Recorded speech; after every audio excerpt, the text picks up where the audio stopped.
India गठबंधन ने महाराष्ट्र के नतीजे को पूरी तरह से नकार दिया है और कह दिया है कि इस नतीजे को हम स्वीकार नहीं करते। कहीं कैश कांड को लेकर बातें हो रही हैं तो कोई कह रहा है कि ये सब पहले से ही फिक्स था। हर तरफ नतीजों को लेकर तरह तरह की बातें हो रही हैं। वहीं इसके साथ ही ईवीएम भी अब सवालों के घेरे में है और संदेह हुए भी क्यों ना, पहले हरियाणा चुनाव के नतीजों ने पूरे देश को चौंका कर रख दिया और अब महाराष्ट्र के नतीजों ने। सवाल तक तो ठीक था, लेकिन ईवीएम को लेकर एक ऐसा दावा भी किया जा रहा है जो विस्फोटक साबित हो सकता है। 53 करोड़ 2 और 63 सीटों की ईवीएम हैक कर देंगे। जी हां, बिल्कुल सही सुन रहे हैं आप।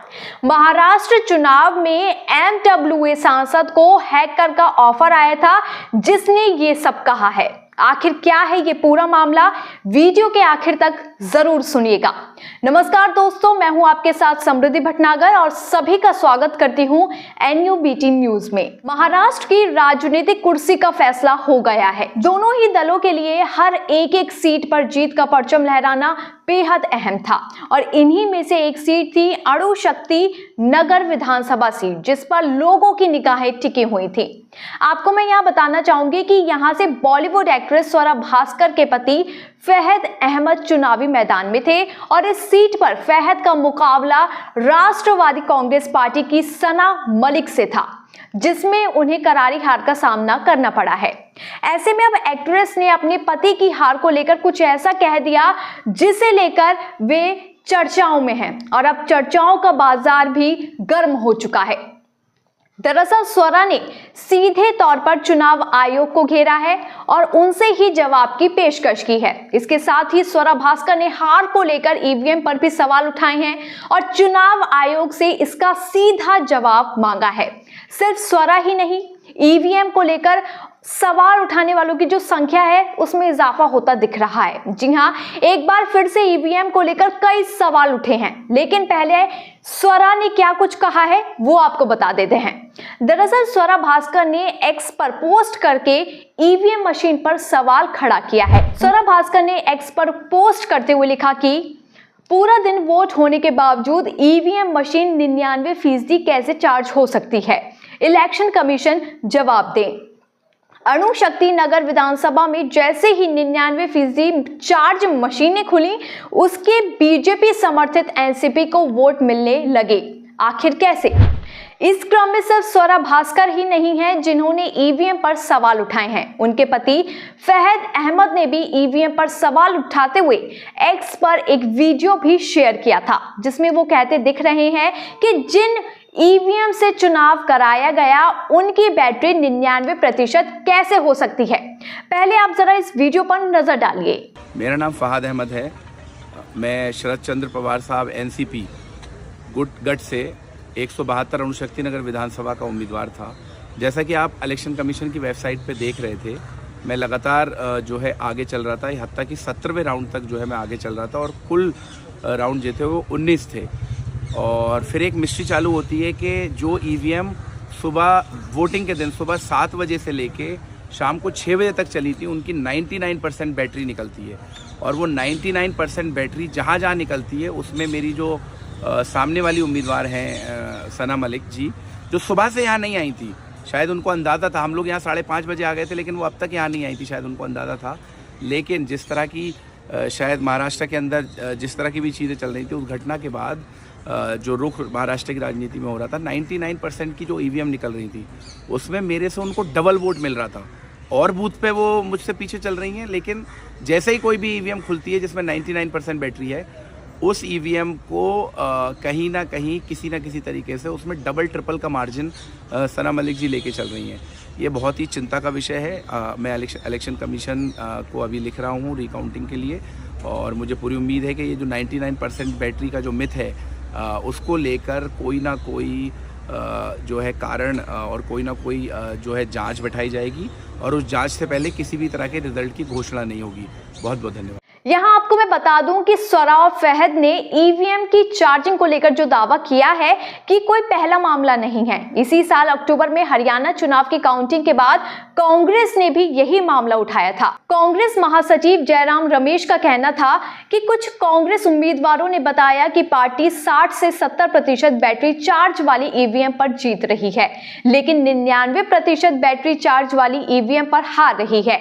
वहीं महाराष्ट्र की अगर बात करें तो ईवीएम पर सवाल तो कर्नाटक के गृह मंत्री जी परमेश्वर ने भी खड़े किए हैं। उन्होंने कहा कि महाराष्ट्र में हमारे कुछ नेताओं ने बैठक की और चुनावी नतीजों का विश्लेषण भी किया। हमें जो जानकारी मिली वह हैरान करने वाली है कि ईवीएम को हैक किया गया।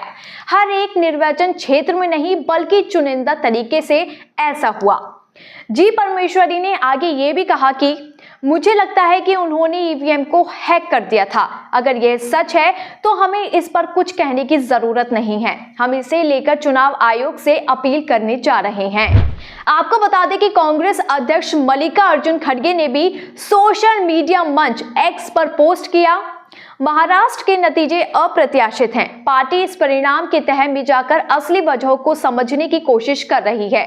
हम अपने नेताओं, कार्यकर्ताओं और समर्थकों को धन्यवाद देते हैं। हम छत्रपति शिवाजी, शाहू जी, फुले और बाबा साहेब अंबेडकर की विचारधारा के सच्चे शोधक हैं। लड़ाई लंबी है और हम जनता के मुद्दे उठाते रहेंगे। कांग्रेस के मीडिया विभाग के प्रमुख पवन खेड़ा ने भी ईवीएम को लेकर कई सवाल उठाए हैं। उनका कहना है कि हम जीते या हारे, हम इस चुनावी प्रक्रिया पर सवाल उठाते रहेंगे। जहां बच्चों के पेपर लीक हो जाते हैं वहां आंख बंद कर मशीनों और चुनावी प्रक्रिया पर भरोसा नहीं किया जा सकता। उनका कहना था कि हम बार बार ईवीएम और चुनावी प्रक्रिया की पारदर्शिता की बात करते हैं। हमने ईवीएम की 99% चार्ज बैटरी के बारे में सवाल किया। हरियाणा में मतदान के बाद मत प्रतिशत बढ़ने पर सवाल किया, लेकिन कोई जवाब नहीं आया। चुप रहना कोई उत्तर होता है क्या? तो देखा आपने कि देश की चुनाव की जो प्रक्रिया है उसे लेकर कितना बवाल मचा हुआ है। अब मैं आपको कुछ ऐसा बताने जा रही हूं जो इस बात का एक बहुत बड़ा मुद्दा बन सकता है। मैंने वीडियो की शुरुआत में आपको बताया था कि सांसद को 63 सीटें जीतने का ऑफर था। दरअसल मामला ये है कि एक हैकर ने ईवीएम को हैक करके पार्टी को जिताने का दावा किया है और इसके साथ ही इसके बदले $6 मिलियन लगभग 52 या 53 करोड़ रुपए की डिमांड भी की है।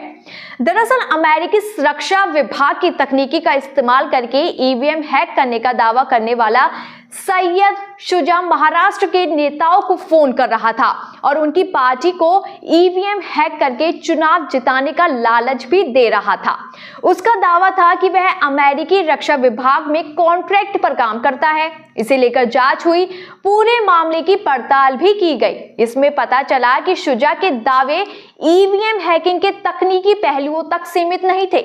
उसने ये भी सनसनीखेज आरोप लगाया था, ध्यान से सुनिएगा इस आरोप को, कि 2024 के लोकसभा चुनावों में बीजेपी, जी हां, आपकी भारतीय जनता पार्टी के पक्ष में धांधली की गई थी। उस वक्त पूर्व कांग्रेस नेता कपिल सिब्बल ने इन दावों को मुद्दा बनाया था और ईवीएम की विश्वसनीयता पर सवाल भी उठाए थे। हालांकि उस वक्त भी इन दावों की पड़ताल हुई थी और पाया था कि इनमें कोई भी दम नहीं है। लेकिन इन दावों के 5 साल बाद महाराष्ट्र चुनाव में फिर यही शख्स दोबारा आता है और सुर्खियां बटोरता है। हालांकि कई विशेषज्ञों और तथ्य जांच पहलों ने पहले ही शुजा के दावों की जांच की है और उसमें पता चला है कि इस बात पर भरोसा नहीं किया जा सकता है।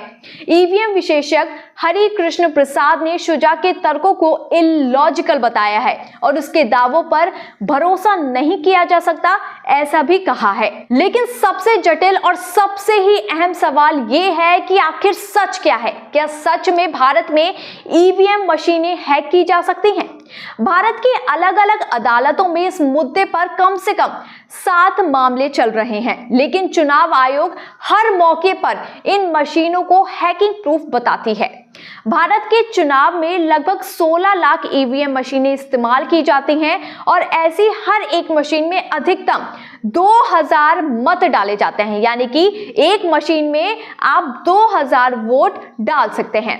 किसी भी मतदान केंद्र पर पंजीकृत मतदाताओं की जो संख्या होती है वो 1500 होती है और उम्मीदवारों की संख्या भी 64 से ज्यादा नहीं हो सकती। भारत में बनी ये मशीनें बैटरी से चलती हैं, इसलिए ये मशीनें उन इलाकों में भी चल सकती हैं जहां बिजली उपलब्ध नहीं होती है।